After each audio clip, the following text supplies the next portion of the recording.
Bismillahirrahmanirrahim. Elhamdülillahi Rabbil alemin.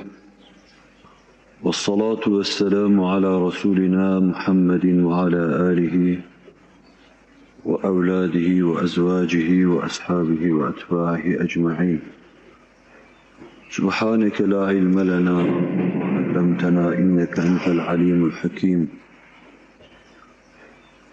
Subhaneke la fehme lena illa ma fehemtena inneke entel cevvadul kerim.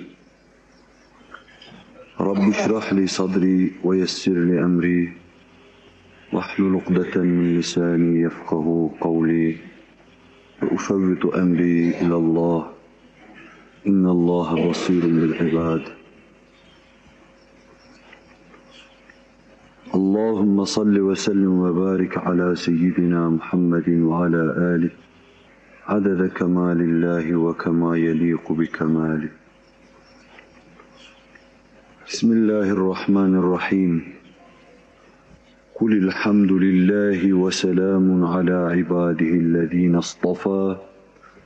Allahu hayrun amma yüşrikun. Sadakallahul azim. وَبَلَّغَنَا رَسُولُهُ النَّبِيُّ الْهَاشِمِيُّ الْكَرِيمُ. Ya İlahel Alemin, tevfikat-ı Sübhaniyeni her halükarda bizlere yar eyle. Nefsin, şeytanın şerrinden bizleri masum ve mahfuz eyle. Hislerimizle göz açıp kapayıncaya kadar dahi olsa bizi baş başa bırakma. Cümlemizi cennet ve cemalullah şerefiyle şerefyâb eyle. Amin. Bu hurmeti seyyidil mürselin. Velhamdülillahi Rabbil alemin. Muhterem Müslümanlar, son derste zerreden küreye kadar inayeti ilahi arz etmeye çalıştım. Her yerde yardımıyla kendisini hissettiren Allah Celle Celaluhu, yardıma taalluk eder isim ve sıfatlarıyla dahi kendisini bize tanıttırmak istiyor. Tanıttırdığı her nokta bir çeşit şükre sevk eder. Hangi hususta kendisini bize bildiriyorsa, o hususa münasip, muvafık kendisine kulluk yapmak iktiza eder. Nasıl vahdetini bize bildirmekle kendisini tevhid etmemizi istiyor, Allah birdir deyin diyor bize. Nasıl kıdemini bize anlatmakla bütün masivayı gönlümüzden silmeyi istiyor, öyle de nimetlerini anlatmakla mevcudiyetini, ihsanını, keremini kabul ettirdikten sonra nimetlerine karşı bizden şükran ve hamd istiyor, kulluk istiyor. Gözünü sana anlatıyor, göz verdim diyor. Kulağını anlatıyor, kulak verdim diyor. Ağız verdim, dil verdim. Eda verdim, endam verdim. Nimetlerimden istifade imkanını verdim. Şu kainatı da senin için bir nimet sofrası haline getirdim. Yeryüzü adeta sana takdim edilen bir nimet sofrasıdır. Bütün bunları senin yüzüne sayıp döktükten sonra herhalde senden ne istediğini anlarsın. Eğer bunu da anlamıyorsan boşuna yaşıyorsun demektir.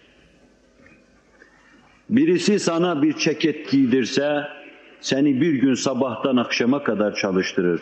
Vaka bugün sabahtan akşama kadar çalışmakla bir ceket de elde edemezsin ya, muhal farz. Sırtına bir ceket giydirse sabahtan akşama kadar soluk aldırmadan çalıştırır. Her an soluklarını Allah yaratıyor. Her an bakışlarını Allah yaratıyor. Her an duyuşlarını Allah yaratıyor. Kalbin bir lahza dursa, 1000 tane kalp tabibi başına toplansa, sana hayatını yeniden iade edemezler. İsterlerse kalbini yarsınlar, elleriyle masaj yapsınlar, isterlerse kendilerinin ölçüleri içinde elektrik bağlasınlar, kanını harekete getirsinler, sana yeniden hayatını iade edemezler. Her an ölümle, her an dirilmekle karşı karşıya isen, her an seni ölümden kurtaran, her an diriliği sana bahşeden Allah'tır Celle Celaluhu. Verdiği bir ceket değil, bir külah, bir çift ayakkabı, bir çift mez, bir çift çorap değil. Sana her şeyi vermiş. Bana ait şeyleri iade et dediği zaman sen yok olacaksın, sıfıra incirar edeceksin. Çünkü sıfırından şu anına kadar her şeyini sana ihsan eden O'dur. Bunları sana Kur'an'ında anlatıyor, yer yer anlatıyor. Bağını, bahçeni de verdiğini anlatıyor. Sonra verdiğini anlattıktan sonra haydi bağından bir miktar benim yolumda ver diyor sana. Öşrünü ver diyor. Sen cimrilik yapıyorsun. Allah'ın kölesi olan sen, Allah'ın bağı olan senin bahçende, Allah'ın yarattığı şeylerden cimrilik yapıyorsun. Bu nankörlüğe beşer ad koyamamıştır. Bunun adı yoktur, bu öyle küfrandır ki. İşte sen busun, o da odur. Nimetler büyük şeyler hatırlatıyor ama hatır denen şeyi olan kimseler için, gönül denen şeyi olan kimseler için, yap şu işi benim için, gönül koyarım dersin, hatır ederim dersin. Yapmış senin için binlerce şeyi, gönül koyacağını, hatır edeceğini hiç hesaba katmıyor musun? Ebediyen kaybedeceğini hesaba katmıyor musun? Evet, bu hususu arz ederken her nimetin arkasında o nimetin diliyle kendisini bize anlatıyor. Her anlatma bir gayeye matuftur. Her anlatmanın arkasında bir mana vardır. Siz o manayı anlamaya çalışın ve o gayeye matuf hareket edin. O madem kendisini tanıttırmak istiyor, imanla, izanla, irfanla mukabele edin. Kendisini nimetleriyle size tanıttırdığı zaman nimetlerine karşı da şükranla, hamdle, sena ile, minnetle mukabele edin.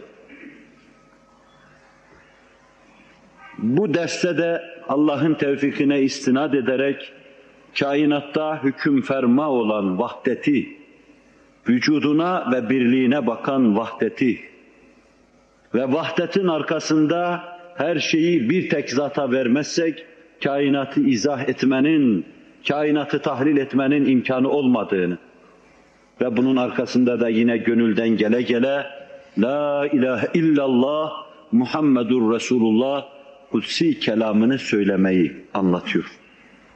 Kulilhamdülillah. Efendimiz sallallahu aleyhi ve sellemi karşısına alıyor. Muhatab-ı azam, muhatab-ı akdes, Hz. Muhammed aleyhissalatu vesselama kulilhamdülillah. De ki hamd ve minnet Allah'a mahsustur. Soluklarıma kadar her şeyimi ihsan eden Allah'a mahsustur hamd ve sena. Ve selamun ala ibadihillezine istafa. Selam da Allah'ın seçtiği, ihtiyar ettiği kullar üzerine olsun. Sanki anlatacağı büyük hakikatlara hutbede bir dibace yapmakla başlar gibi başlıyor.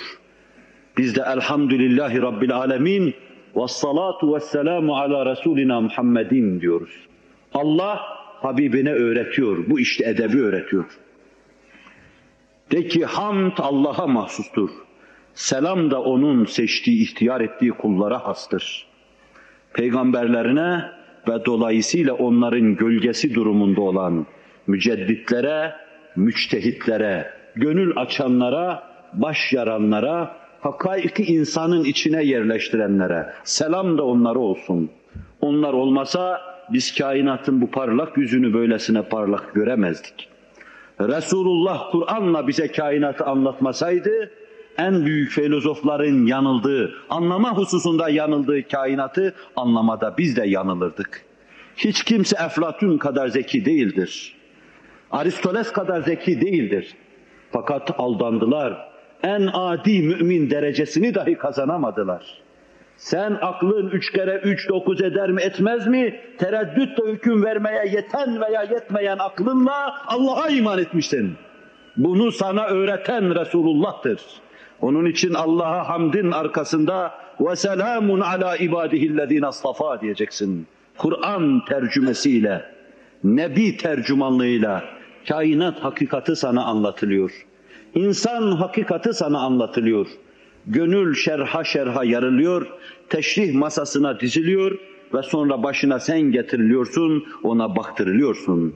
Kendine bak deniyor sana, kainata bak deniyor sana, içine bak deniyor, dışına bak deniyor. İç ve dış münasebetlerini kur ve bu muadele ile muadelenin arkasında biri gör. Kainatla senin aranda bu münasebeti kuran ancak bir olabilir. İki el karıştırır meseleyi. Ya senin hakkın çiğnenir ya kainatın hakkı çiğnenir. Demek ki bu muadele bize biri gösteriyor. Teraziyi elinde tutan birisi vardır. Kefeler dengeli duruyor. Çünkü birinde 1 gram eksik olsa hemen oraya 1 gram koyuveriyor. Böylesine dengeli bir muadele ve muvazene içinde duran kainat insan münasebeti, kainat nimet münasebeti, kainat ve insanın gönlü münasebeti bu muadelenin arkasında la ilahe illallah dedirtiyor. Allahu hayrun amma yüşrikun. Allah mı hayırlı yoksa sizin eş ortak koştuğunuz şeyler mi? Evinize küçük bir fayda dokunduğundan ötürü Allah'a eş koştuğunuz o yardımcınız mı? Cemiyetinize küçük bir fayda getirdiğinden ötürü Allah gibi gönlünüzde abideleştirdiğiniz o putlarınız mı? Memleketinize Allah'ın yaptığı yardımı, inayeti ve ihsanı kendisine isnat ettiğiniz putlarınız mı? Allah mı hayırlı, bunlar mı hayırlı? Allah hayırlıysa Allah hayırlıdır, 100.000 Allah hayırlıdır. Hayırlarıyla, bereketleriyle sizi perverde eden Allah hayırlıdır. İşte bunu size hatırlatıyor. Gönlünüze yerleştirdiğiniz mabutların verdiği şey karşısında, onun nimetlerini verirken kendi adına veren nankörlerin nimetlerini o nankörlere vermekle kendinizi de nankör yapan sizlere soruyor Allah Celle Celaluhu. Putlarınız mı hayırlı, Allah mı hayırlı? Ve sonra bu noktada şaşmayasınız diye yine Kur'an tercümesiyle, Nebi tercümanlığıyla şöyle diyor. Emmen halakas semavati vel ard ve enzele lekum mines semai ma'en. Buraya kadar gaybidir. Elinizden tutuyor, gaybi dolaştırıyor. Gökleri ve yeri yaratan kimdir? Gök yer münasebetine baktırıyor. Onun yağmuru vermesine, yerin otu bitirmesine baktırıyor. Atmosfer ve ondaki tebahhurat, denizlerin tebahhur etmesine, sonra yağmur damlaları halinde yere inmeye baktırıyor. Yer gök münasebetine baktırıyor. Belki de daha verasında sistemlerle küreye arz münasebetine baktırıyor. Emmen halakas semavati vel ard. Bir atıfla bunların ikisi aynı şeydir. Gökleri ve yeri yaratan kimdir? Sonra gayiptan hemen sizi karşısına alıyor, hitaba intikal ediyor. Belagatta bunun adına iltifat denir.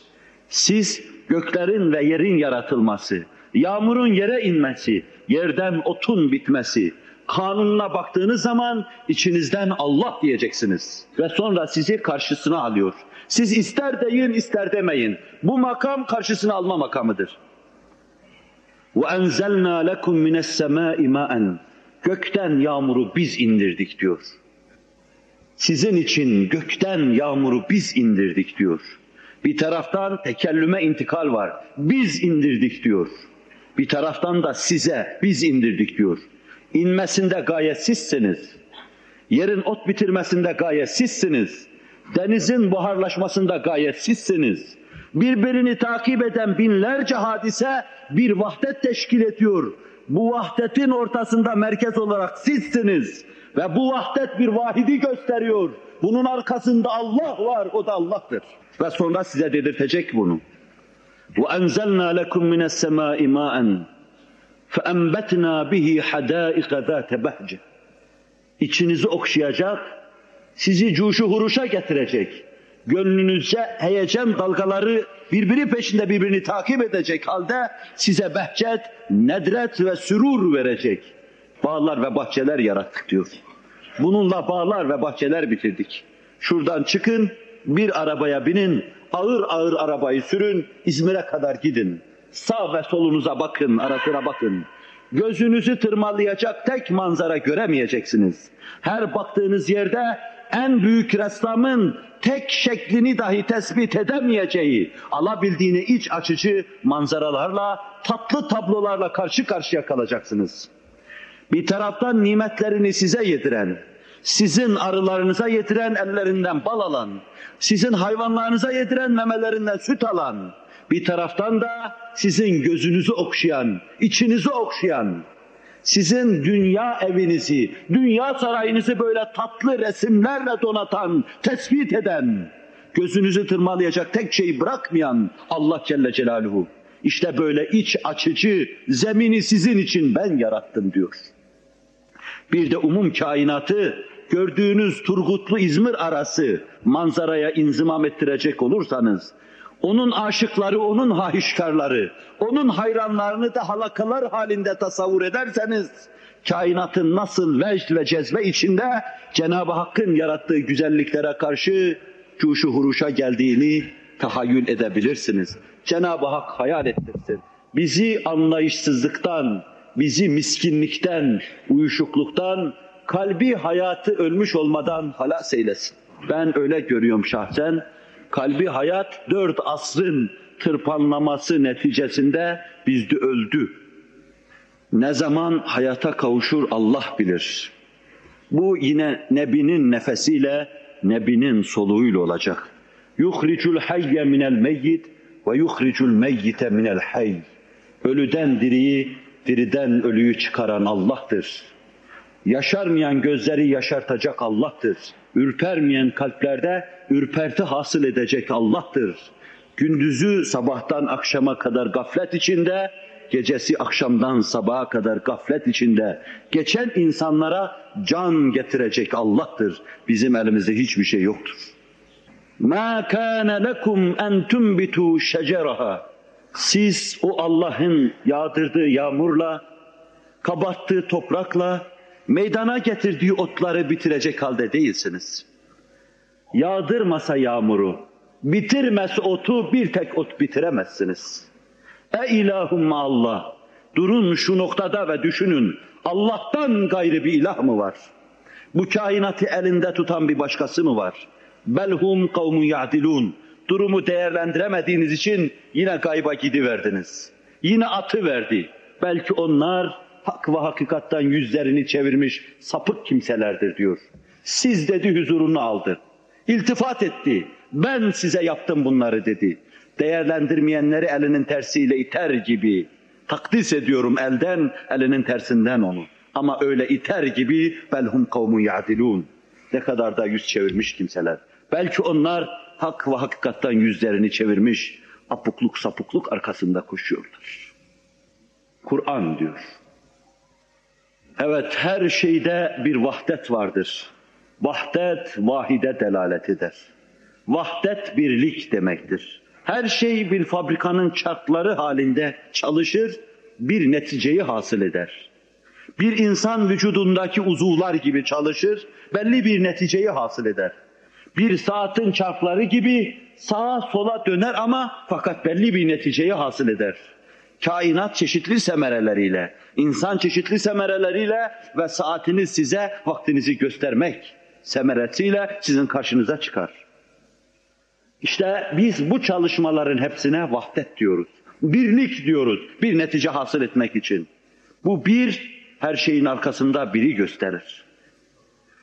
10 tane adam aralarında bir saat yapmayı taksim etseler, birisi onun zembereğini yapmayı kendine göre, bir başkası da balansı yapmayı, biri de balansın çarkını yapmayı, biri de üzerindeki ibrelerden saat gösteren akrebi yapmayı, yelkovanı yapmayı, saniye sayanı yapmayı, varsa aşireyi yapmayı teahhüt etse, üzerine alsa, sonra herkes mesaisi neticesinde yaptıkları işin muhassalasını bir araya getirdiklerinde çeşitli tenakkuzların ortaya çıktığını göreceksiniz. Akrep minadan dışarıya çıkacaktır. Saatin katlarından dışarıya çıkacaktır. Balans sığmayacaktır yerine. Bakacaksınız zemberek girmeyecektir yerine. Uymayacaktır. Her şeyin yerli yerine konması, uyması, vahdet halinde kendisini göstermesi, anlaşılıyor ki bunu bir usta yapmış. Balansı düşünmüş yapmış, balansa göre balansın yerini tespit etmiş, varsa dibinde onun bir taş koymuş, ona göre bir zemberek yapmış, ona göre çark yapmış ve o minaya göre de üzerinde akrep, yelkovan, saniye ve aşire sayanları tespit etmiş. Bir el olmasa karıştıracaktır bunu. Hiç kendinizi düşünmediniz mi? Kendinizdeki vahdete dikkat etmediniz mi? 2 tane ele havale edilseydiniz, kulağınızın biri böyle bilmem neyinki gibi olurdu, biri de işte böyle kalırdı. Gözünüzün biri acayip görürdü, biri de başka türlü görürdü. Ve 2 göz birbirine uyup, anlaşıp, müşterek görmediği takdirde siz 3 gün üst üste göremezsiniz, kör olur gözleriniz. İkisi bir görmesi ayrı bir şeydir. İkisini bir gördürme ayrı bir şeydir. Bu mekanizmada birliği gösterme ayrı bir şeydir. Bütün bu manaların arkasında güdülen bir gaye vardır. Bu gaye marifeti ilahidir. Ve bu ihsan Allah'a karşı şükran ve hamd istemektedir. İnsan ne kadar nankördür ki benlik sırtında taşıdığı bu acip makina, bu acip mekanizma karşısında daima gözleri yumuk Mahmut gibi körler insanlık köprüsünden nasıl geçiyor, geçeyim deyip gözlerini yumup öyle geçiyor. Onun için çok hak dostları Allah Resuluna zayıf dahi olsa isnat ettikleri bir sözle men arafe nefse fakat arafe rabbe derler. Nefsini bilen, kendisini tanıyan Allah'ı bilir. Kendisine karşı habersiz yaşayan, kendinden haber olmayan Allah'ı da bilemez. İşte bugünün insanı öyledir. Allah kendimizden haberli yapsın, bizleri uyanık etsin. Şöyle mümkünse az ileriye doğru gidin diyeyim ben bunu. Mümkünse doldurun ileri. Kevni bir kısım misallerle meseleyi tenvir edeyim. Allah Celle Celaluhu kendisini bize tanıtırmak için çantamızın içine koyduğu bir kitapla gidin bunu Hindistan'da tahsil edin beni öğrenin dememiş. Her an içinde bulunduğumuz kainattan bize gönderdiği risalelerle kendisini okumayı bize tavsiye ediyor. Her an bize bir elçi geliyor ondan sanki. Her an başımızın üzerinde bir nebi konuşuyor sanki. Her an vicdanımızda bir nebi dilindeki kitap terennüm ediliyor sanki. Vicdanımızda duyuyoruz. Başımızda tarrakaları duyuyoruz ve kulaklarımız bir kısım sesler duyuyor ve gözlerimiz bir kısım şeyleri emiyor. Bütün bu manalar içimize giriyor. Yediğimiz şeyler kadar kanımıza karışması için bunlar hazım görmüyorsa, yediğimiz şeylerin aldığı terkibi almıyorsa, yediğimiz şeylerin vardığı neticeye girmiyorsa, yani kalbimize aynı manayı kazandırmıyorsa, ruhumuza aynı manayı kazandırmıyorsa, mide kalbin üstüne çıkmış, mide kafanın üstüne çıkmış, insanlar birer mideden ibaret kesilmiş demektir. Yuttuğumuz hava vücudumuzu ayakta tutuyor. İçtiğimiz su vücudumuzu ayakta tutuyor. Ağzımıza koyduğumuz her lokma parça parça oluyor. Bizim vücudumuzun trilyonlarca hücrelerine taksim ediliyor. Gözümüzün içimize soktuğu mana, kulağımızda içimize giren mana ve varlığımızı görmekle elde ettiğimiz mana, başımızda duyduğumuz kainat tarrakaların hasıl ettiği mana. Bütün bu manalarda sessiz fakat kendisini hissettirecek şekilde içimize girdiği zaman kalbi hayatımızı ayakta tutacak manalar halinde kendisini göstermez ve hissettirmezse diyorum insan mide kesilmiş demektir. Mide kalbin üstüne çıkmış demektir ve insanlar insan olarak yaratıldıkları halde 4 ayaklı varlıklar seviyesindeki bir hayatı tercih etmişler demektir. O da yiyor, o da içiyor, o da abur cubur her şeyi atıyor fakat marifeti sani adına hiçbir şey düşünmüyor, hiçbir mana muhassalası yoktur. Belki fıtratı sani bilir, Allah'ın kendisini sevk etmesiyle. Onu bilemiyoruz, mükellef olan biz olduğumuz için biz kendi mükellefiyetimiz açısından meseleyi ele alıyoruz. Allah insafı izan versin bizlere. Düşünün şimdi, Allah her hadiseyle kendisini hissettiriyor dedim. Hindistan'a, Çin'e göndermiyor. Gidin oradan öğrenin demiyor bize. Teneffüs ettiğimiz havayla kendisini bize duyuruyor. Bizim aldığımız oksijen, ağaçların aldığı karbondioksit. Onlar oksijen dışarıya veriyorlar. Biz de karbondioksit dışarıya veriyoruz. Bir alışveriş kurmuş. Dünyayı bir pazar haline getirmiş Allah Celle Celaluhu. Sen bir şey satıyorsun, o da bir şey satıyor. Onun sattığına sen muhtaçsın, senin sattığına da o muhtaçtır. Ve ikiniz birbirinizin artıklarıyla besleniyorsunuz. Şayet fazla zehirlenmeler, gazlanmalar olurlarsa denizleri bu muadeleyi temin etsin diye yaratmış. Yutuyor, havanızı tasfiye ediyor. Ve şimdi düşünün, büyük denizler, küçük insan ve sonra insandan habersiz ağaçlar, deniz, insan ve ağaç arasında bir muadele kuruluyor. Öyle bir pazar ki, pazar Ukaze pazarı değil, pazar Beni Kaynuka pazarı değil, Manisa pazarı da değil. O pazarda denizle insan alışveriş yapıyor. O pazarda denizle ağaç alışveriş yapıyor. O pazarda insanla ağaç alışveriş yapıyor. Ve kainatta denge tamam oluyor. Bu bir vahdeti gösteriyor. Belli ki denizi yaratan ağacı yaratmış. Belli ki ağacı yaratan insanı yaratmış. İnsanın ihtiyacını, ağacın ihtiyacını ve denizin vazifesini bilemeyen bu muadeleyi kuramaz. Yaratmış, muazeneyi kurmuş, vahdetini gösteriyor. Öyleyse siz la ilahe illallah deyin. Allah madem birdir, bu hadise size onun bir olduğunu gösteriyor, siz de onu birleyin. Kainatı bir kitap halinde müteala edin. Çünkü kainat haddi zatında onun kudret ve iradesinin ilim projesine göre tespit edilmiş, yazılmış bir kitabıdır. Her sayfasında yüzlerce sayfa yazılmış, tespit edilmiş bir kitabıdır. Onun kitabını müteala edin. O kitapta kudretten izler göreceksiniz. O kitapta iradeden izler göreceksiniz. O kitapta ilimden izler göreceksiniz. O kitapta görme manasına basardan izler göreceksiniz. O kitapta her şeyi duyma manasına semden izler göreceksiniz. Bütün bu izler size bir iz sahibini göstermiyor mu? Bütün bu eserler size bir eser sahibini göstermiyor mu?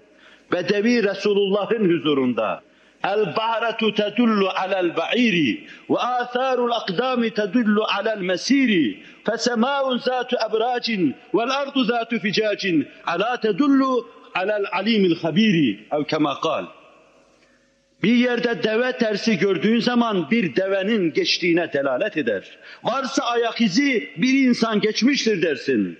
Şu burç burç semalar, vadi vadi yerler, alim ve habir olan Allah'a delalet etmiyor mu?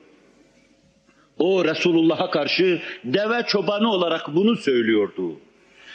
Resulullah'ın talim ve terbiyesiyle yetişmiş, camiye gelmiş bir cemaat, kainatta her hadisenin arkasında o müessir-i azamın eserlerini görmüyorsa, deve çobanı kadar kalbe sahip değildir sözünü söylemem kimseyi kırmasın. Evet, deve çobanı en küçük şeyden dahi Allah'ın mevcudiyetine delil çıkarıyor. Öyleyse siz de şu birinci hadise olarak yuttuğunuz hava, ağacın yuttuğu hava, denizin yuttuğu hava muadelesiyle la ilahe illallah demek suretiyle herkes kendi mertebesine, kalbinin yapısına, kafasının yapısına göre Allah marifetini ilan etsin. İçinde yaşadığı dar dünyayı genişlettirsin. Maziye kanat açsın, istikbale kanat açsın, cennet bahçelerine teveccüh etsin, cemalullahla mukabil hale gelsin. Çeşit çeşit yemekler, çeşit çeşit mürekkepler ağzımıza koyup yiyoruz. Bunlar esasen yapılışları bir vahdeti gösteriyor. Protein diyoruz, Frenkçe. Etin içinde, yumurtanın içinde, sütün içinde bulunan hayati bir besin maddesi. Bunu belli terkiple sizin yediğiniz şeyler içine yerleştiren Allah'tır. Bugünün insanları aramakla bunu bulup ve sonra hayatın kayyumu olarak tanıdıklarından bunu yerlerse belki dedikodu olabilir. Fakat varlıkları yarattığı günden itibaren Allah Celle Celaluhu onların mevcudiyetlerini bu proteine bağlamış. Bu olmazsa yaşayamazlar diyor. Demek ki beşerin aklı olmadığı, bu işi akıl erdiremediği, mikroskopunun bulunmadığı, laboratuvarının bulunmadığı devirlerde dahi iptidai kimselere bunları hazırlamış, bu nimetleri komprimeler halinde takdim ediyor. Hap yutturur gibi veriyor ve sadece sen ondan fayda görüyorsun. Dikkat et şimdi. Bu terkibi hazırlıyor Allah Celle Celaluhu. Senin vücudunu bilen birisi, senin vücudunun ihtiyacını bilen birisi, vücudunda reaksiyonlara sebebiyet vermeyeceğini bilen birisi olmasa bunu hazırlayamaz. Ve sonra sen bunları yutuyorsun. İçinde ayrıca bir ameliye-i kimyeviye tabi tutuluyor. Kimyevi istihaleler oluyor. Her birisi bir şey oluyor. Kimisi şeker oluyor, kimisi amino asit oluyor, kimisi bilmem ne oluyor. Ve sonra vücudundaki trilyonlarca hücrelere dağılıyor. Ağızda bir ameliye-i kimyeviye görüyor. Midede ameliye-i kimyeviye görüyor. 12 parmağında ameliye-i kimyeviye görüyor. Pisliğin içinde dahi Allah bağırsaklarına vazife yaptırtıyor. Mikroptan azade, mikroptan temiz olarak tutuyor.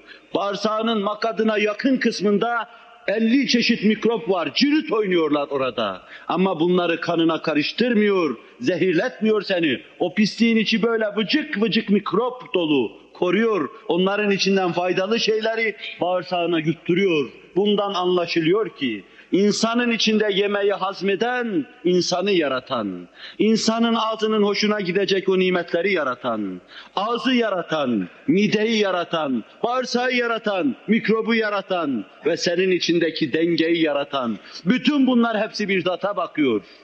Ağzı yaratan başkası olsaydı veya kendi kendine olsaydı tuzu olmayacaktı. Mideyi yaratan başkası olsaydı tadı olmayacaktı.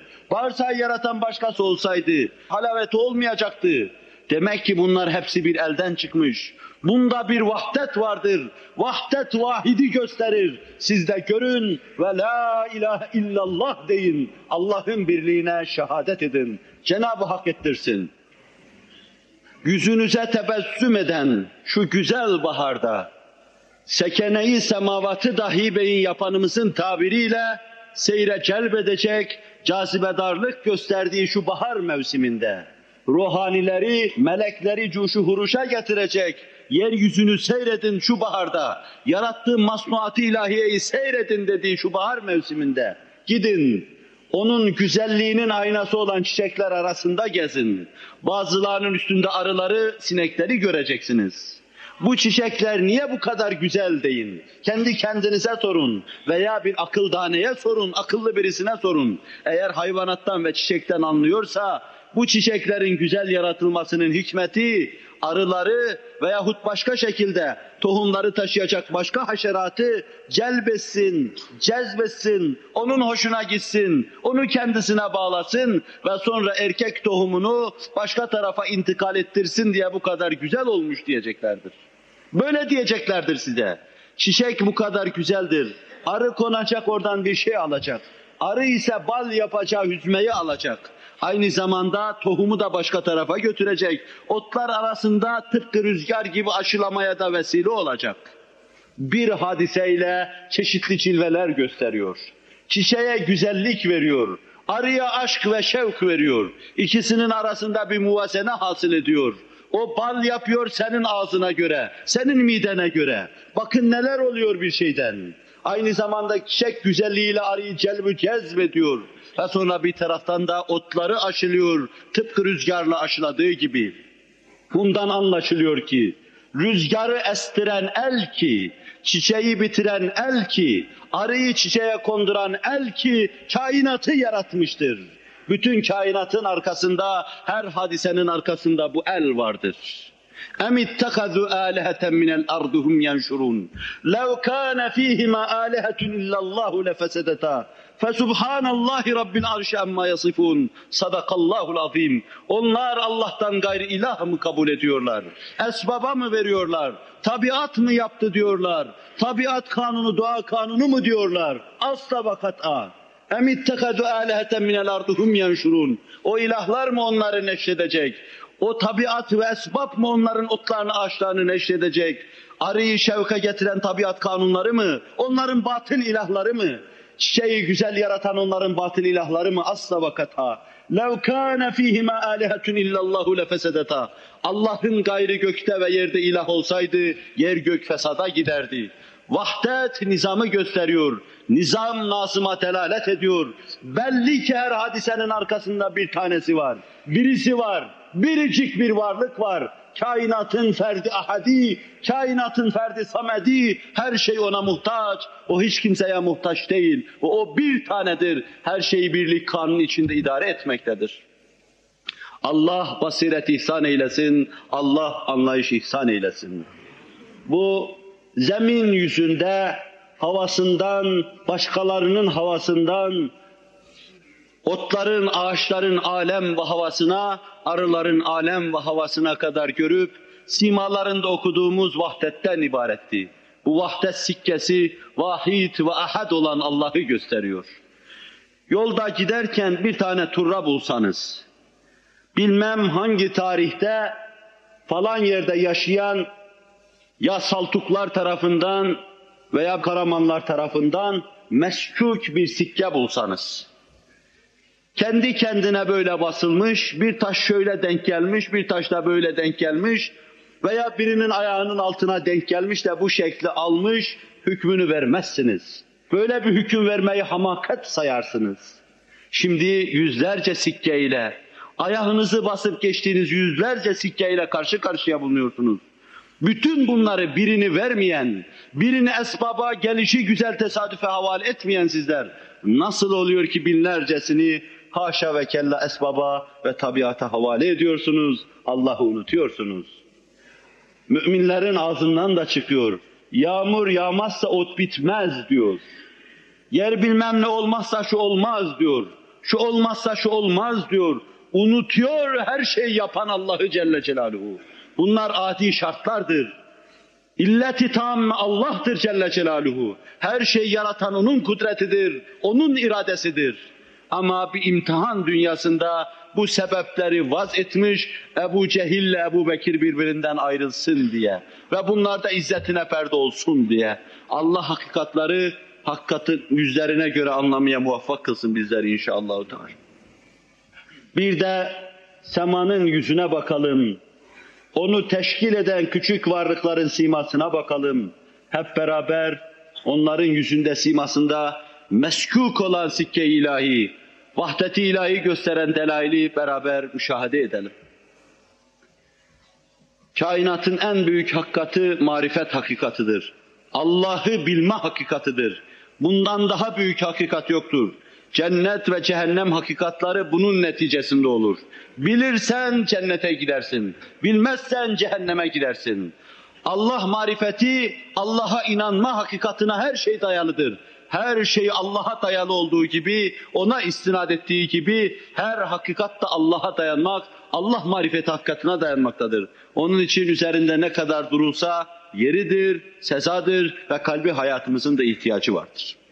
Kur'an-ı Kerim bir ayetiyle başka bir noktaya dikkatimizi çekiyor, vahdeti gösteriyor. اَلَّذ۪ي خَلَقَ سَبْعَ سَمَاوَاتٍ طِبَاقًا مَا تَرَى ف۪ي خَلْقِ الرَّحْمَانِ مِنْ تَفَاوُتٍ فَارْجِعِ الْبَصَرَ هَلْ تَرَى مِنْ فُطُورٍ ثُمَّ ارْجِعِ الْبَصَرَ كَرَّتَيْنِ يَنْقَلِبْ اِلَيْكَ الْبَصَرُ خَاسِئًا وَهُوَ حَصِيرٌ صَدَقَ اللّٰهُ الْعَظِيمُ. O Allah ki gökleri bir uygunluk içinde, birbirine denk, muvazeneli, çarpışmaz, müsaademe etmez, gözü tırmalamaz keyfiyette yarattı. Zemininizi gönül inşirahı içinde tatlı bir tablo olarak seyrettiğiniz gibi başınızı kaldırın, yıldızlarla yaldızlanmış semayı, aynı hava, aynı gönül inşirahı içinde seyredersiniz. Göz tırmalayacak bir şey göremezsiniz orada. Semada o kadar tatlıdır, şairlere ilham verecek kadar içten manalarla mensuç bir alemdir. Tıbaka diyor. Ayetin derinlemesine tahlili yapma mevkiinde değiliz. Burada Allah Celle Celaluhu'nun vahdetini gösteren delailden bahsediyoruz. Sonra مَا تَرَى فِي خَلْقِ الرَّحْمَانِ مِنْ تَفَاوُتٍ. Allah'ın yarattığı şeylerde bir tefavüt, birbiriyle bir vuruşma, birbiriyle bir mütenakız düşme, birbirini naksetme, birbirini fevt etme veya ettirme, bir arıza, bir fütur göremezsiniz. Adeta bir şiir ahengi, bir şiir insicamı içinde bir nescin hüküm ferma olduğunu görürsünüz. çok hassas ellerin gergef işlemesiyle meydana gelmiş bir gergef gibi müşahede edersiniz. En ince ellerin, en ince duyguların nesçettiği bir resim gibi veya en ince duygulara tercüman olan bir şiir gibi mevzun ve mensuç görürsünüz. O kadar mükemmeldir. ثُمَّ ارْجِعِ الْبَصَرَ كَرَّتَيْنِ يَنْقَلِبْ اِلَيْكَ الْبَصَرُ خَاسِئًا وَهُوَ حَسِيرٌ. Bir daha bak, tekrar bak. Bir defa bakmakla yetinme. Tekrar tekrar nazarını gezdir. Acaba bir boşluk var mı? Acaba bir fütur var mı? Göz tırmalayıcı bir keyfiyet var mı? Amik ve ariz olarak araştırma yap. Derinlemesine dal. Sen her defasında nazarını göndereceksin. Nazarın haip ve hasir olarak geriye gelecektir. Yanlış bir malumat getirmeyecektir. Seni saptıracak bir şey söylemeyecektir. Bir kitap, bir risale halinde her bakışın sana Allah birdir hakikatiyle geriye dönecektir. Kalbin marifetten bir hüzme görecektir. Adeta gökyüzünün, güzel bahçesinin, güzel çiçekleri olan yıldızlara nazarın bir arı gibi konmakla marifet hüzmesiyle geriye dönecek ve diyecektir ki tesadüfün, tabiatın, esbabın parmak karıştıracağı bir boşluk, bir ahenksizlik, bir dengesizlik müşahede etmedim. Şaşkınlık yapıp Allah ikidir deyiverme sakın dediğini duyacaksınız. Nazarınız size bunu diyecektir. Ve bu deyiş de muhakkak bir hakikata dikkatinizi çekecektir. Kainata yine yapıcımız diyor, nazarı ibretle baksan hiçbir şeyi gayesiz, nizamsız göremezsin. Nasıl sen gayesiz kalabilirsin? Ağacı, otu, yaprağı, çiçeği, havayı, denizi ve gök denizinin yıldızları, gök denizinin balıkları olan yıldızları bir nizam, bir intizam altında bulunduran, ipe dizdiği tesbih taneleri gibi dizen, hiçbirini işe dışa çıkarmayan Allah, bu nizam gösteren kainatıyla nizamını size gösteriyor. Hiçbir şeyin gayesiz olmadığını size gösteriyor. Nasıl nizamsız, gayesiz yaşayacağınızı düşünüyorsunuz? اَيَحْسَبُ الْاِنْسَانُ اَنْ يُتْرَكَ سُدَى كَلَّا. İnsan başıboş bırakıldığını mı sanıyor? İnsanın da bir gayesi vardır. O gaye marifettir. Onu elde edemezse esfel-i safiline sukut edecektir. O gayeyi elde ederse âlâ-i illiğine çıkacak, cennete ehil hale gelecektir. Cenab-ı Hak lütfetsin, bizi cennete ehil hale getirsin inşallahü teâlâ. Bu ayetin bize anlattığı hakikata müfassalan bakalım bir iki misalle. Binlerce misal bu ayetin altında da yine onun vahdet ve vahdetinin vücubunu göstermektedir bize. Sadece bir iki misalle arz edeyim. Nasıl umum kainatta vahdet var? Elektronlar atom çekirdeğinin etrafında saatin akrebinin döndüğü istikametin aksine dönerler. Saatinizin akrebi böyle döner, elektronlar böyle döner. Dünya öyle döner, ay öyle döner, yıldızlar öyle döner, güneş öyle döner, güneş sistemi öyle döner, güneşler de öyle döner. Her şey saatinizin akrebinin ters istikametine döner. Her şey sağdan sola döner. Bu dönüş bir vahdeti göstermektedir. Size semalara bakın, fütur göremeyeceksiniz dediği zaman nasıl güneşinizin etrafındaki peykler birbirine çarpışmıyor, bir ahenk içinde dönüyorlar, belli bir istikamete doğru dönüyorlar, ara sıra birbirlerinin sınırları içine giriyorlar, fakat müsaademeye sebebiyet vermiyor. Mükemmel hazırlanmış bir kitap gibi, harflerinin iç içe girmesi okunmasına mani olmadığı gibi, siz de baksanız okunmasına mani olmayan manzara müşahede edeceksiniz. Hep sağdan sola dönüyor. Bu bir vahdeti gösteriyor. Belli ki bir zat bunu kurmuş. Bu kainat saatini ayar etmiş. Sonra onlara sağdan sola doğru dönüverin demiş. Ve onlar da durmadan dönüveriyorlar. En küçük alemden, atom aleminden, çekirdeğin etrafında dönen elektronlar aleminden, en büyük alem olan nebulozlara kadar 20-30 seneden beri en büyük teleskoplarla, çapı 3-4 metre çapında, 5 metre çapında teleskoplarla ışık hızıyla 3 milyon sene öteyi gören ilim adamları bir kısım nebulozların kaçtığını bize söylüyorlar. Ama bu kaçışta bir müsaademe yoktur. Bu dev cüsseler, bu büyük cirimler, güneşin yanından geçse güneşi bir yudum su gibi yutuverecek cisimler. Bunlar yıldırım süratiyle sağa sola gittikleri halde müsaademe olmuyor. Belli ki atomlar aleminde bu muvazeneyi kuran, bunları yürüten, elektronları birbirine çarptırmayan Allah aynı rahatlıkla güneşin etrafında güneşin peyklerini, onun elektronlarını da çarptırmıyor. Kainatın elektronları durumunda olan nebulozları da çarptırmıyor. Hepsini büyük hakikatin etrafında çeviriyor. Vahdetiyle bir nizam kurmuş, vahdetiyle vahdet gösteriyor, vahdetiyle insanları vahide ahad olan zatına teveccühe davet ediyor. Ama basireti olan anlayacak, kalbinde izanı olan insan ona teveccüh edecek ve baktığı her şeyden marifet yüzmesiyle içine dönecektir. Atom alemini Allah Celle Celaluhu yine bir vahdetle çift yaratmıştır. Menfi, müsbet atomlarla çift yaratmıştır. Otları Allah çift yaratmıştır. Dişi, erkek olmak üzere. Hayvanları Allah çift yaratmıştır. İnsanı Allah çift yaratmıştır. Bu çift yaratmalar üzerinde bir vahdet kanunu vardır. Allah'ın Celle Celaluhu. Bu çiftler ancak kesreti meydana getirecektir. Bu vahdet kanunundan kesret meydana gelecektir. Eğer vahid-i ahad olan Allah'ın Celle Celaluhu vaz ettiği bu çiftler vahdeti olmasaydı kesret meydana gelmeyecekti. Yani her şey bire dayanmış olmasaydı, bir kanuna bağlanmış olmasaydı kainat bir ağaç halinde meydana gelmeyecek. O ağacın dalı budağı insan halinde zuhur etmeyecek. Ve onun mükemmel meyvesi olan Hz. Muhammed Aleyhisselatü Vesselam tulu etmeyecekti, arz-ı didar etmeyecekti. Evet, bütün bunlarda dahi bir vahdeti görüyoruz. Bir vahdet içinde otlar çiftleşiyor, bir vahdet içinde hayvanlar çiftleşiyor, bir vahdet içinde insanlar keza ve böylece tekessür ediyor, nesil ürüyor. Ama bunu kesrete versen olmayacaktır. Vahdetten geldiği için böyledir bu. Ve neticede de vahid, ahad olan Allah'a dönecektir. İnna lillah ve inna ileyhi raciun hakikatini gösterecektir. Ve biz Allah'ı, bu nizamı böyle vazeden Allah'ı tesbih ediyoruz.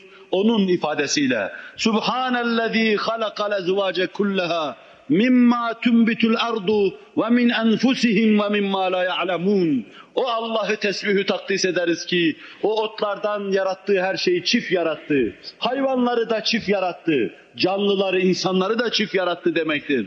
Ve daha sonra sizin bilemediğiniz nice şeyleri de çift yarattı. O bir güneş yarattıysa onun etrafında döndüreceği şeyleri yarattı.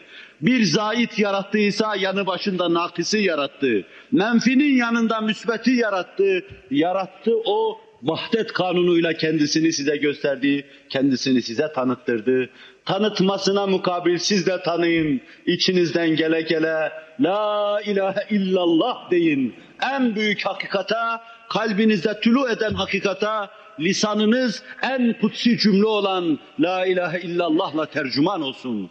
Allah kalbimizi ummanlar gibi imanla doldursun ve lisanımızda da onu, o kalbi doluluğa muvafık şekilde dile getirmeye muvaffak kılsın inşallahü teala.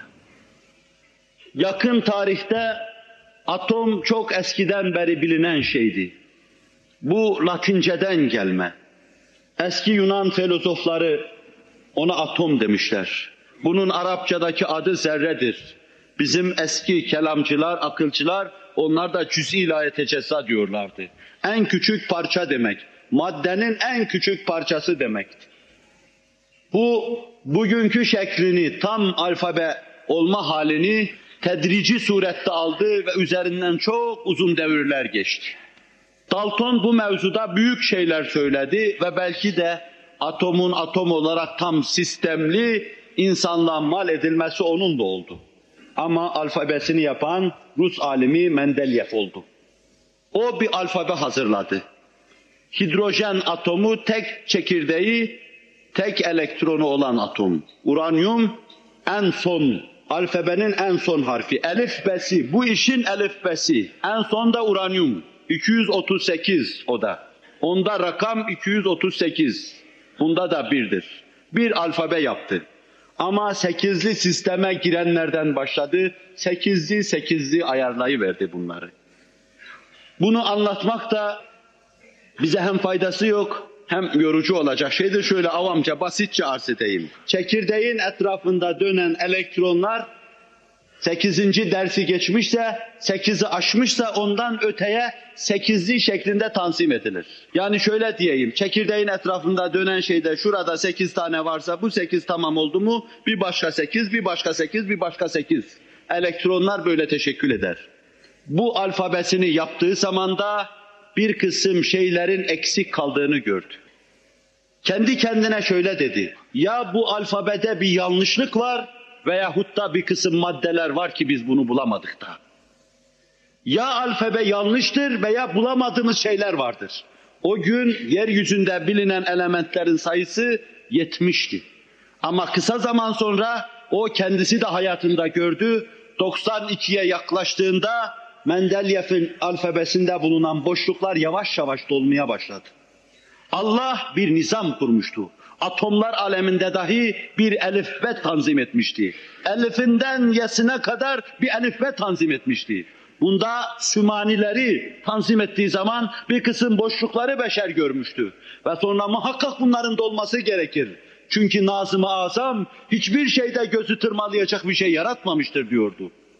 Ve hakikaten de bugün 100'ü aşkın elementlerle onun hazırladığı elifbede bir boşluğun olmadığı görülmektedir. Bütün sümaniler tamamlanmış, 8'li sistemler tamamlanmış, atom elifbesi ikmale erdirilmiş, itmama erdirilmiş demektir. Nasıl küçük alemde bu böyledir, yıldızlar aleminde de aynı şey cereyan etmektedir. فَاَرْجِعِ الْبَسَرَ هَلْ تَرَى مِنْ فُطُورٍ. Bilmediğimiz meseleleri hem bildirme, hem onların arkasındaki mefhumu, manayı anlatma, hem bana zor, hem de dinleyen cemaate zordur. Bunu basitleştirmede kendimi ne kadar zorluyorum, tabirleri halkın anlayacağı hale getirmede ne kadar zorluyorum, bunu da siz bilemezsiniz, ben bilirim. Güneşe en yakın gezegenin adına eskiler Utarit diyorlardı, şimdi Merkür diyorlar, ben reddediyorum. Adı varsa bir şeyin frenkçi olsun diye değiştirme sadece fantazidir, aşağılık duygusunun ifadesidir. Adı onun Utarit'tir. Ondan dünyaya yakın, dünya ile onun arasında bulunana Zöhre diyorduk. Onlar isterlerse Venüs desinler. Ondan sonra bizim dünyamız, Allah'ın dünya dediği dünya, sonra da müşteri ile ahiri, son bulunana kadar. Bunların arasında Vaz-ı Azam, bu nizamı koyan, bu sistemi vaz eden belli şekilde mesafeler tespit etmiştir. Bunu da yine avamileştirip rakamlarla arz edeyim, herkesin aklında kalacağı şekilde.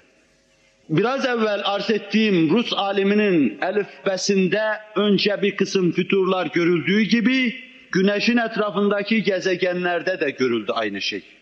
Bu gezegenleri sıralarken şöyle sıralayalım. 1, 0 düşünelim. 0 Güneş'e en yakın gezegen. Ve sonra 3 rakamını atlayalım. İkinci derecede 3 rakamı vardır. Sonra 2 kat yapalım 6 vardır. Sonra 2 kat yapalım 12 vardır. Sonra 2 kat yapalım 24 vardır. Bir kısım toplama, çarpma yapacağız, ilaveler yapacağız. Takribi olarak bu gezegenlerin aralarındaki mesafeyi çıkarmış olacağız. Bir sistem vardır. Bir vahdet vardır. Bir ayarlama vardır. Ölçüsüzlük yoktur Allah'ın yaptığı şeylerde Celle Celaluhu. Tesadüfe yer vermeye imkan ve ihtimal yoktur. 0 kabul ettiğimiz yere Utarit'i koyacağız. 3 koyduğumuz rakamın yerine Zöhre'yi koyacağız. 6 dediğimiz yere Dünya'yı koyacağız. 12 dediğimiz yere Merih'i koyacağız. 12 Merih. 24 dediğimiz yere de Müşteri'yi koyacağız. Rakamda bir değişikliğin olduğunu göreceksiniz siz de. Bu şekilde tanzim edildiğinde burada da bir boşluğun apaçık kendisini gösterdiği görüldü. Fakat ilk defa rakamları söyleyeyim. 0'ın yerine bir 4 rakamı ilave edelim, 0 yerini 4'e terk etsin. Aynı 4 rakamını 3'e ilave edelim, o da 7 olsun. Aynı 4 rakamını 6'ya ilave edelim, o da 10 olsun. Aynı 4 rakamını 12'ye ilave edelim, o da bilmem ne olsun. Ve sonra ilk birincisini yapalım, diğerlerini siz kıyas edin kendinize göre. Utarit'in yerinde 4'ü görüyoruz. 4 var. Bu 4'ü 9'la çarptığımız zaman Güneşle Utarit arasındaki takribi mil meydana çıkacaktır. Güneşle Utarit arasındaki takribi mil. 4 kere 9'un 36 yapar. Güneşle Utarit arasındaki mesafe 36 milyon mildir. Mil, kilometre anlamayın. Hemen arkasından onun Zöhre'nin durumunu yaptığımız zaman da onun 2 katına yakın çıkacaktır. Tam 2 kat değil, onu da 67 milyon mil göreceğiz. Büyük rakamlarda küçük farklılıklar esasen ehemmiyetsizdir. Bazen de birbirlerinin sınırına girer çıkarlar bunlar. Böylece 4 ilave ederek yerlerini tespit ettiğimiz her gezegeni 9'la çarptığımız zaman onların güneşle olan aralarındaki mesafe ortaya çıkacaktır.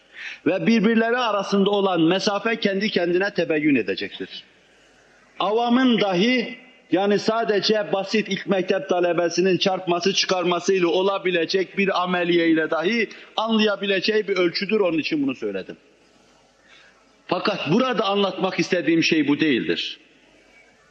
Biraz evvel bir 0 koydum, bir 3 koydum, bir 6 koydum, bir 12 koydum, bir de 24 koydum, bir de 24'ü çarptı mı 48 olur.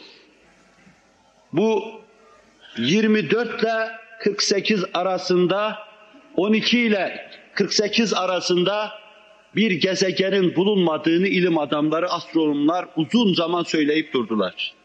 Aynen Rus aliminin atomlar aleminde gördüğü boşluğu dediler, biz burada görüyoruz. Ya Merih ile Müşteri arasında bir gezegen vardır, biz göremiyoruz. Veyahut da bu mesafe sair gezegenler arasındaki mesafenin 2 katıdır. Burada bir nizamsızlık, burada bir ahenksizlik var dediler. Teleskopların çapı büyüyünce, ışık hızı insanların gözüne çok uzak mesafeleri takrib edince birdenbire karşımıza bambaşka bir şey çıkıverdi. Merih ile Müşteri arasında bir gezegen yoktu. Fakat küre-i arz gibi bir gezegene takabül edecek büyük çapta, küçük çapta 2000'in üstünde büyük büyük kayalar dönüyordu. Bunlar ışıksız olduğundan görünmüyordu. Ama o mesafede dönen şeyler de vardı. Bu vahdeti tamamlamak için Allah Celle Celaluhu kurduğu düzende vereceğimiz hükümleri sağlam verebilmemiz için, külli kaideleri irade edebilmemiz için yaptığı her şeyi sağlam tamam yapıyordu. اَلَّذ۪ي اَتْقَنَ كُلَّ şey, onun adı budur. O her şeyi tamam, eksiksiz, en mükemmel şekilde yaratmıştır. Astronomi alemi bu manzarayı görünce kainattaki ıttıratı gördü, evvela baktı, nazarı bir irfansızlıkla döndü. فَرْجَ الْبَسَرَ هَلْ تَرَى مِنْ فُتُورٍ Tekrar bakıyor. ثُمَّ اَرْجَ الْبَسَرَ كَرَّتَيْنِ يَنْقَلِبْ Bir daha bak. Tek bakmakla iktifa etme. Tekrar baktı ilim. Baktığı zaman marifet yüzmesiyle döndü. İttirat var Allah'ım. Yeknesaklık var Allah'ım. Nizam var Allah'ım. İntizam var Allah'ım diyordu. Yıldızların ayrı bir yönü, vahdete delalet eden yönü. Yıldız dediğimiz zaman güneşimiz gibi güneşleri de kastederiz, onun etrafındaki gezegenleri de kastederiz. Yıldızların ayrı bir alemi vardır. Astronomi tabiriyle yıldızları astronomlar bir kısım kadırlarla tespit etmişlerdir. İlk defa 6 kadıra kadar tespit ettiler. Bu astronomide bir mesafeye kadar, o mesafe içinde ziyası, çapı, sayısı belli yıldızlar kümesi demektir. Sonra 20. kadra kadar tespit ettiler. Sonra 21. kadra kadar tespit ettiler. Bu kadırlar arasında bir vahdet, bir intizam apaçık kendisini gösterdi. Ziya bakımından, yıldız kümelerinin çokluğu bakımından gittikçe kadırlara göre değişiyordu. Uzaklaştıkça değişiyordu. Mesela ilk kadırda 14 tane yıldız vardı, güneş gibi. Ama yukarıya doğru gittikçe çoğalan bu yıldızlar 20. kadra varıldığı zaman 76 milyon yıldız oluyordu. 21. kadırda göğü taksim etme, fezai itlakı taksim etme, yıldız bölümlerine ayırma. Nasıl Darwin hayvanları taksim etmiş, bu cinse girer, bu nev'e girer. Yıldızlar alemini, gökyüzünün balıklarını tanzim etmede belli kadırlara ayırma, belli sınırlar içinde tayin ve tespit etme. 21. kadra geldiğinde 2 milyar yıldızın mevcudiyeti müşahede edilmiş. Bu işin bir yönüdür. 1. kadırdan 21. kadra kadar giderken mütemadiyen yıldız kümelerinin çoğaldığı bir çokluk görülmektedir. İşin ikinci yönü, 1. kadırdan 10. kadra kadar müşahede ettiğimiz bütün yıldız kümeleri gittikçe ışıkları artmaktadır. Bir azdır 1. kadırda bulunanlar. 14 yıldızlar familyasında ışık azdır. Ama 2. kadırda biraz artar, 3. kadırda artar, 10. kadra geldiği zaman da had safhadadır ziya. Yıldız kümesinin çokluğu ve ziyanın çokluğu. 11. kadra geçtiği zaman yıldız kümeleri çoğalmasına rağmen ışık azalmaya başlamaktadır. 21. kadra gelinceye kadar ışık azalır. Bir iniş, bir çıkış vardır adeta. Belki ileride büyük astronomlar yapacakları dev teleskoplarla bu kadırların bu şekildeki tesebbütü, Allah tarafından tespit edilmesi ve apaçık tespit edilmesinin ortaya çıkması karşısında kainatın şu anda aldığı şekil hakkında bir fikir söyleyebilirler. Devrini bütün kainat tamamlamış mı, tamamlamamış mı, ilim alemine kanatlarını ishar edebilirler. Burada söyleyecek söz bana ait olmadığı için sözü bırakıyorum onlara, zamana ve tarihe. 10 metre çapında teleskoplar yapsınlar, trilyon sene ışık hızıyla ötesini görsünler, sonra bu kadırları daha iyi takdir etsinler Allah'ı. Ve ma kaderullaha hakka kadri vel ardu cemi'en kabdetu. Allah'ı hakkıyla takdir edemediler onlar. Yer her şeyiyle onun elinde, semavat da onun yeminindedir. Allah öyle azim, Allah öyle azam, Allah öyle sani azam. Allah azametini Celle Celaluhu kalbimize duyursun, marifetiyle bizleri doyursun. Yavan, kuru, boş, manasız yaşamadan bizleri halas eylesin. Lillahi Teala'l-Fatiha.